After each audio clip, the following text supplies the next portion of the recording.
So kay 12 days naman ni ato ang piglet guys, ato na ning kastriton. So ideal gyud nga age sa piglet sa pagkastrit is between 10 days to 15 days. Mas bata pod, mas dali ra siya maayo ang iyahang kinastritan.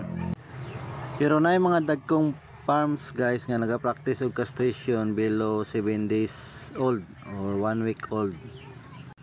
Labi na kahit tagdinaghan ang ilahang ginakastrate na kaya na po nila i-perform bisag sila lang isa. Pero sa yung ani nga age guys, kinahanglan ako kaning katimbang asa ni akong partner ang ikuyog para siya mo gunit para mas dali ra mo man. Make sure lang nato nga ato ang butangan og betadine iniguman og castrate para ma-prevent ang infection.